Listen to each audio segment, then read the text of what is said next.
Buenas noches a todo el televidente que en esta noche nos sintoniza. Muchísimas gracias por estar una vez más con nosotros. Hoy tenemos un invitado que ya es parte de nosotros, de aquí del programa Entrevista con Ibelice Gómez, porque siempre viene a tocar esos temas de nuestra justicia dominicana, el licenciado Pantaleón Miese. Bienvenido, Panta. Excelente, excelente. Gracias por la invitación. Como siempre, me siento en casa cuando vengo aquí a compartir con la teleaudiencia y con las redes sociales que también reproducen varias veces este programa. Excelente. Muchísimas gracias. Es un honor para nosotros tenerte aquí, porque con tu conocimiento la ciudadanía puede entender muchas cosas que pasan en nuestra clase jurídica. Tenemos un tema ahora mismo que está en el tapete, está caliente, de lo que es las audiencias virtuales. Que ha traído mucha controversia en todos estos días. Vamos a hablar un poquito de eso, Panta. Sí, bueno. Ay, te digo Panta, perdón, de la confianza. Las audiencias virtuales fueron declaradas inconstitucional por el tribunal, valga la redundancia, el Tribunal Constitucional declaró las audiencias virtuales contrarias a la Constitución y al debido proceso. No porque por el fondo de las audiencias virtuales, sino por la forma en cómo fueron instauradas por el Consejo del Poder Judicial. Había una división entre los abogados que estaban de acuerdo con las audiencias virtuales y los que no estuvieron nunca de acuerdo con las audiencias virtuales. Se hizo un recurso ante el Tribunal Constitucional solicitando que sean declaradas contrarias a la norma máxima, que es la Constitución, porque violaba algunos procesos como la legalidad, el debido proceso, y básicamente este recurso lo que establecía era que para el Consejo del Poder Judicial hacer lo que hizo, debía ser una propuesta de ley y que el Congreso votara una ley de audiencias virtuales, porque las audiencias virtuales no están establecidas en el Código Procesal Penal, no están establecidas en la Ley de Organización Judicial y no están establecidas en la normativa general dominicana. Entonces, precisamente el Tribunal Constitucional dice que sí, que el Consejo del Poder Judicial, la Suprema Corte de Justicia, debió hacerse de una ley para implementar las audiencias virtuales. Por tanto, las audiencias virtuales se declararon inconstitucional. Y hay que decir en favor del Consejo del Poder Judicial que si bien no tenían una ley, se hizo mediante una resolución, un reglamento, y trató de que el servicio judicial no se cayera durante el tema de la pandemia y durante la declaración del estado de emergencia, que todavía tenemos estado de emergencia. Únicamente Higüey y Santo Domingo no tienen, por ejemplo, toque de queda, pero a nivel nacional siguen igual los toques de queda hasta ciertos horarios. Entonces la Suprema Corte de Justicia, la idea era seguir dando el servicio, pero no podía ser presencial porque el país estaba cerrado. Entonces lo que se buscó como salida fueron las audiencias virtuales precisamente. Que inclusive tenemos en conocimiento que hay un grupo de juristas que están, que incluso van para Santo Domingo, pero creo que hoy, en una marcha para oponerse a todo esto. Sí, bueno, hay dos sectores ahora también, aprovechando, vamos a decir, la ola de confrontación con la Suprema Corte de Justicia y con el mismo Consejo del Poder Judicial. Hay varios temas, es decir, las audiencias virtuales son un tema, pero ellos tienen otro tema a nivel organizacional, que es los traslados de jueces, que se le está quitando la especialización. Es decir, la Suprema ha establecido que los jueces ya no van a estar especializados por áreas, sino que van a estar donde se les solicite, donde se requiera. Actualmente hay un déficit de jueces, hay una mora judicial, y el Consejo del Poder Judicial entiende que para una mejor gestión de las audiencias, lo ideal sería que donde falta un juez vaya cualquier juez, no como está ahora, que está dividido por materias y por jurisdicciones. Está dividido por materia, por ejemplo, tenemos las salas penales, las salas civiles, inmobiliarias, laborales. Entonces, lo que se plantea es que no haya una especialización, sino que el juez vaya donde se requiera el servicio judicial. Para los abogados sería un poco traumático el tema de la no especialización, porque muchos de estos jueces se han preparado en su área, es decir, los jueces inmobiliarios generalmente tienen maestrías, tienen incluso doctorados en su área, igual que en materia penal y conforme también a la materia laboral. Eso obliga a que el juez, cuando esté especializado, se concentre en su materia, se especialice, y además el Estado ha gastado recursos en esa especialización. Entonces, dos cosas. La Suprema lo que dice es que si no hay un juez fijo en un lugar, puede dar un mejor servicio para el ciudadano. Pero hay obviamente algunos jueces que no están de acuerdo con eso, y hay un recurso contencioso administrativo que se va a conocer de la Asociación de Jueces que impugnaron esa resolución estableciendo que es contraria a la norma, contraria a la ley, y también que perjudica el acceso a la justicia de ellos, que viola el derecho de trabajo, entre otras cosas. Y por otra parte, ya en la clase jurídica, algunos abogados han aprovechado diciendo, bueno, si fueron declaradas inconstitucional las audiencias virtuales, entonces hay que cuestionar a Luis Henry Molina como presidente de la Suprema Corte de Justicia, del Consejo del Poder Judicial, hay que cuestionar su gestión, y han querido someter una especie de juicio disciplinario o juicio penal en contra de él para esto, pero no le vemos mucho futuro a eso porque es un juez de carrera, es el presidente del más alto tribunal, la ley dice cómo sale un presidente, un juez de la Suprema Corte de Justicia, se debe convocar al Consejo de la Magistratura, este Consejo de la Magistratura debe sustituirlo. Eso no se ha hecho, incluso hubo recientemente un Consejo de la Magistratura, se eligieron los jueces del Tribunal Superior Electoral y no se tocó a la Suprema Corte de Justicia. Es decir, que entiendo que los colegas en ese sentido no llevan razón con ese movimiento, ¿no?, de que se ha sustituido el presidente de la Suprema. Creo que está haciendo una gestión, está haciendo un esfuerzo, y si nosotros estamos abogando por el debido proceso de ley dice que ese presidente de la Suprema Corte de Justicia permanece ahí hasta que termine su periodo, hasta que se llame al Consejo Nacional de la Magistratura y sea sustituido. Y en cuanto a tus ejercicios en tu labor, que eres un litigante, siempre está activo en muchos casos, todo este asunto virtual y todo lo que conlleva la situación de la mora, ¿te ha afectado a tu oficina, a los abogados? Es decir, ¿ha tenido retraso en darle resultados a tiempo a los clientes? Sí, claro. Nosotros, bueno, antes de la pandemia ya teníamos mora judicial. La pandemia y el estado de emergencia vino a empeorar el tema de la mora judicial, principalmente en materia civil. En materia civil había un gran cúmulo de casos no fallados. Se suponía que durante el tema de la pandemia los jueces iban a avanzar esos expedientes anteriores y se iban a poner al día, porque tuvieron 3, 4, 5, todavía hasta hace poco había jueces en su casa, transmitiendo audiencias virtuales, conociendo audiencias desde su casa, pero el resultado no ha sido lo esperado. Es decir, la mora judicial empeoró durante y después de la pandemia, y estamos sufriendo las consecuencias de eso. Primero, volvimos otra vez a tener muchas audiencias en un solo día. Para que ustedes tengan una idea, ayer yo tenía una audiencia civil y habían 41 audiencias en un tribunal. Wow. 41 audiencias, es decir, volvimos a tener los roles imposibles, pues son roles imposibles porque la calidad baja, porque estamos detrás de la cantidad de que se despachen los casos, y ciertamente el tema penal, que es donde más nosotros litigamos, el tema penal tiene mucho atraso, sobre todo en las solicitudes de revisiones de medidas de coerción, en las fijaciones de audiencias de apelación, se están tomando mucho tiempo. Eso obviamente satura el sistema de justicia porque el imputado, la víctima, todos los actores del proceso se desesperan en busca de una respuesta. Y como dicen que una justicia retardada es lo mismo que una justicia denegada, sí hay un trauma ahora con el tema de eso. Pero entiendo que ese atraso se debió al cierre que se tuvo del Poder Judicial durante prácticamente 5 meses.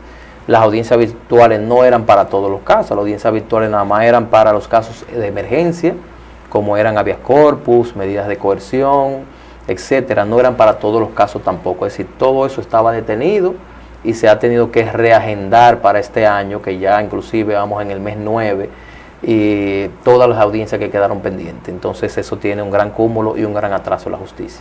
Wow. El tema de la justicia dominicana está ahora mismo con mucho conflicto, de verdad que sí, y son muchos temas que hay que abordar. Vamos a unos comerciales ahora y regresamos con un tema interesante también, de mucho interés para todos, no solamente para los abogados. Regresamos.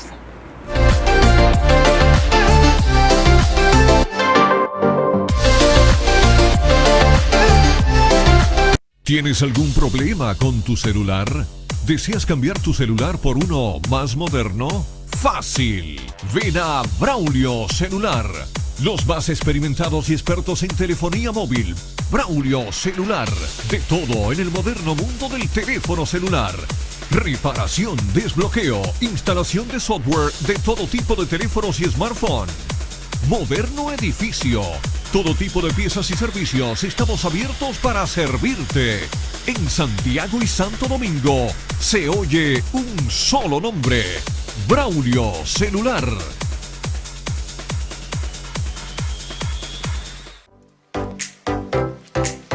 Hotel Bohío Punta Cana. En la paradisíaca región del este está Punta Cana, bordeado por cristalinas aguas, cocoteros y playas de arena blanca. En ese hermoso lugar está Hotel Bohío Punta Cana, un rinconcito mágico. Ven con nosotros a disfrutar de estas inolvidables vacaciones. Hotel Bohío Punta Cana, para pasar los mejores momentos en tiempos de pandemia. Tenemos irresistibles ofertas, un lugar donde vivirás momentos mágicos a solo 25 metros de la playa, con el amable trato de nuestro personal. Hotel Bohío Punta Cana, teléfono 809-505-8090. Observamos las reglas sanitarias, mascarillas y distanciamiento social. Hotel Bohío Punta Cana.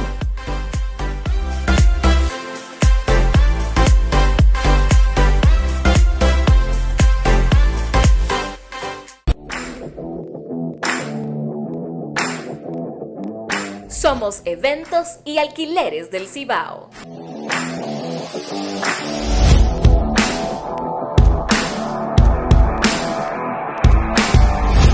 La calidad de un servicio de primera nos convierten en tu mejor opción para los momentos importantes. Alquileres, decoración y organización de eventos. Todo lo que buscas se suma a un equipo profesional que te acompaña hasta convertir tus ideas en realidad. Hazlo posible, hazlo simple, con Eventos y Alquileres del Cibao. Avenida República de Argentina, número 4, Rincón Largo, Santiago. 809-241-2310.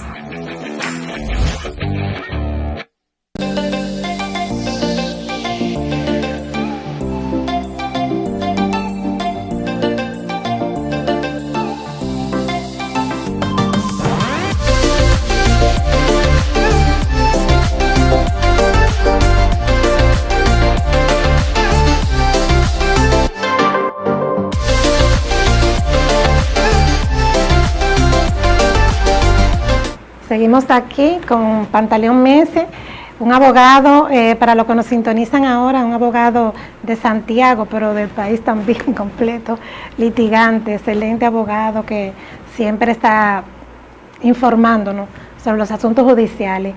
Tenemos un tema también que es importante para todos, un proyecto que hay de extensión de dominio. Sí, ese proyecto de ley que está ahora mismo debatiéndose en el Senado, y fue introducido una vez, recuerdo, cuando estaba Francisco Domínguez Brito como procurador, y se estaba promoviendo esta ley y no pasó. Perimió varias veces en ambas cámaras, no ha pasado de ahí, y básicamente explicarle al público de qué se trata la ley de extinción de dominio en países donde ya está, porque todavía no tenemos una ley de extinción de dominio, sino que tenemos unas pretensiones de que exista una ley de extinción de dominio. Esta ley lo que busca es que se puedan perseguir bienes que sean provenientes de un ilícito, y para que civilmente no es por la vía penal como estamos acostumbrados a que se persiga. Por ejemplo, tenemos una ley que es de lavado de activos. Con la ley de lavado de activos, cuando usted comete un delito, el Estado tiene el derecho de perseguir esos bienes para su incautación y posteriormente para su adjudicación en favor del Estado. ¿Y por qué entonces tenemos que tener una ley de extinción de dominio, los promotores de esta ley? Ellos dicen que hay que tener una ley de extinción de dominio principalmente por los casos que se han dado de narcotráfico, que son fuera de la República Dominicana, y esas personas son extraditadas, se le conoce procesos penales, le incautan bienes aquí, pero cuando ellos terminan el proceso fuera del país y vienen, entonces reclaman esos bienes como propios, porque no han sido procesados aquí en República Dominicana, y además porque ya cumplieron con su ilícito. Sí, ya yo pagué, por ejemplo, en el caso más típico en Estados Unidos, ya yo pagué en Estados Unidos, yo cumplí mi pena, yo quiero que me devuelvan los bienes que están en la República Dominicana. ¿Por qué no se le puede hacer un juicio a esos bienes? Porque no hay una ley de extinción de dominio. Lo que la ley de extinción de dominio propone es que se le pueda hacer un juicio a esos bienes. Es como si se tratara de personas físicas, en este caso son personas morales, los bienes, hacerle un juicio a esa cosa y decirle, por ejemplo, de dónde tú saliste, cuál es tu origen, quién es tu dueño. O sea, que el proceso no se hace en contra de la persona, sino que se hace en contra de una cosa. Okay. Nos ha llamado mucho la atención, sí, el proyecto de ley de extinción de dominio, y nos ha llamado mucho la atención una propuesta de ley de extinción de dominio que tiene la ONU, sobre todo porque esta ley limita muchos derechos fundamentales. Por ejemplo, esta ley, o el proyecto de ley, establece que es imprescriptible. Imprescriptible quiere decir que se puede perseguir siempre, en cualquier momento. ¿A qué nosotros estamos acostumbrados en el derecho? Que usted tiene un plazo para hacer una acción, pero esta ley dice que es imprescriptible, es decir, que en cualquier momento, imagínense que una persona cometió un ilícito hace 10 años, yo puedo perseguirlo ahora, si la ley de extinción de dominio entra en vigencia, porque no ha prescrito. También dice que se aplica de manera retroactiva, que también es una barbaridad. O sea, nosotros ahí no le vamos a dar vuelta al asunto. Para nosotros es una barbaridad de la ley que sea retroactiva, porque el principio constitucional dice que solo se persigue hacia el futuro, no hacia atrás.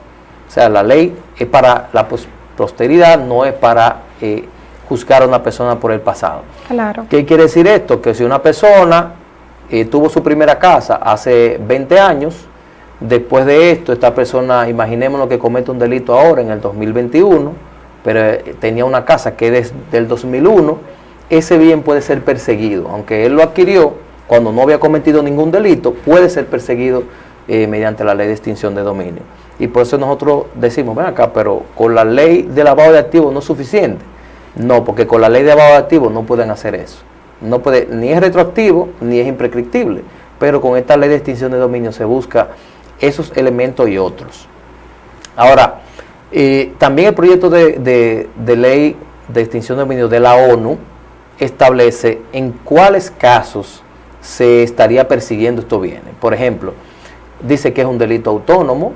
O sea, autónomo quiere decir que no necesita que ellos prueben. Para la ley de lavado de activos actual, cuando van a perseguir un bien tuyo, tienen que tener abierta una investigación penal. O sea, tiene que haber un caso penal de lavado de activos y de ese delito, lo que nosotros llamamos el delito precedente, y poder perseguir el bien, o sea, justificando que es en virtud de una investigación penal. Para la ley de extinción de dominio, no tendría que tener un caso abierto. Basta que, por ejemplo, pase lo siguiente: usted tiene una compañía, se asocia con una persona, esa persona lo someten por un delito, ellos tienen derecho también a perseguir los bienes de esa persona que se asoció con él. Wow. Sí, porque justifican diciendo que posiblemente, porque ahí lo que se llama los terceros de buena fe, que posiblemente tú te asociaste con esa persona para esa persona a través de ti lavar o disfrazar esos bienes.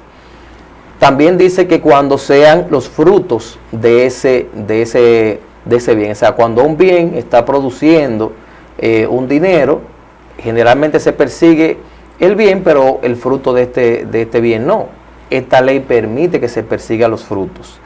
Es decir, tiene muchas limitaciones a los derechos fundamentales.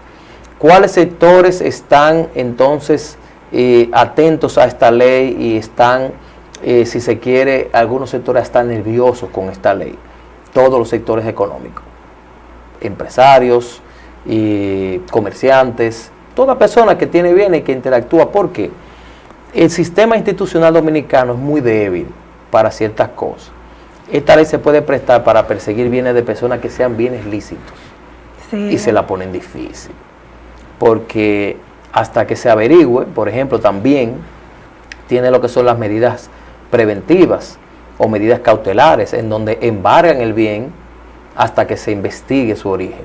O sea, hasta tanto usted tiene una compañía, tiene por ejemplo un edificio, tiene una empresa que va a quedar en manos del Estado hasta que averigüen eso. Es muy peligroso. Me acuerda mucho el proyecto de ley, no sé si lo recuerdan, el proyecto de ley que había sobre derribo. Cuando compraron los supertucanos en el gobierno de Leonel Fernández, esos supertucanos venían con una ley. Esa ley era una ley de derribo. La ley de derribo es para que cuando habían trazas, o sea, vuelos no autorizados, se le dé una advertencia, y si ese artefacto no bajaba, no aterrizaba, entonces podía ser derribado por un supertucano. ¿Qué pasó con ese proyecto de ley? Que no prosperó, sobre todo porque se opuso a la Embajada de Estados Unidos, que es un parte de lo que llamamos los poderes fácticos. La Embajada de Estados Unidos se opuso a esta ley de derribo porque hay sectores que no confían en el proceso que establecía esta ley, que era un proceso de cómo debía derribarse una aeronave. Imagínense ustedes un avión comercial que por una razón u otra no se pudiera comunicar, se le advirtiera que bajara, no bajaba a tiempo, que sea derribado. Entonces Estados Unidos decía, bueno, es muy peligroso para nosotros y nuestros intereses dentro del territorio dominicano que exista una ley donde se pueda derribar un avión. Hay países que lo tienen. Lo que decimos es que institucionalmente la aviación no estaba muy madura para ese tipo de proyectos. Yo entiendo que pasa lo mismo con la ley de extinción de dominio. Nosotros no tenemos la suficiente madurez institucional para confiar en que todo proceso que se abra, por ejemplo, no sea proceso político, que no sea una retaliación personal, que no sea una competencia corporativa entre empresas y diga, mira, yo quiero que a fulano lo quiebren, vamos a abrirle un proceso por extinción de dominio, sí, y a quitarle el monopolio. Mira, fulano le está yendo muy bien, vamos a caerle atrás sus bienes para que lo justifique. Hay fortunas, señores, en Dominicana que por generaciones no se van a poder justificar, aunque sean lícitas. claro. Pero nadie está atento a que en un momento te pidan recibos o cuentas. Si quiere, una persona le hacen un robo y cuando le dicen en la fiscalía, mire, usted tiene que buscar el recibo de dónde usted compró Imagínate. esos muebles. La gente no guarda eso. O sea, Claro. es difícil justificar en muchos casos, sin haber delito, justificar bienes. Entonces, esta ley de extinción de dominio, mucho ojo en los sectores económicos y productivos con esta ley. Hay una promoción fuerte, en cierta forma se le llama cabildeo. Hay un cabildeo fuerte detrás de esta ley, a favor y en contra. Sí. Son los dos cabildeos. Un sector que no la quiere por la debilidad institucional que tenemos, y un sector que la quiere, sobre todo el sector de seguridad del Estado, que es para el tema de la persecución. Y una de las cosas es la sociedad. Ya ahora como que va a ser difícil tú asociarte, tú con tus bienes lícitos, entonces entrar en una sociedad, en un proyecto, una empresa, hay que buscar un abogado para que te oriente de verdad. Sí, sí, claro. Yo creo que eso le traería mucho trabajo a los abogados, a los contables, Eso te iba a decir. a las personas que trabajan con declaración de impuestos. ¿Sería más transparente? Sí. Lo que decimos de nuevo es la falta de institucionalidad que tenemos en relación a la persecución. Así es. Bueno, esos temas sí son tan interesantes, pero ya el tiempo se nos agota, Pantaleón. No, excelente. Pero sí, lo importante es llevar el conocimiento. Cuando hablamos poco, se nos queda. Así que muchísimas gracias por haber estado con nosotros aquí. Es un placer siempre tenerte. Muchísimas gracias a ustedes por estar con nosotros. Feliz noche. Gracias.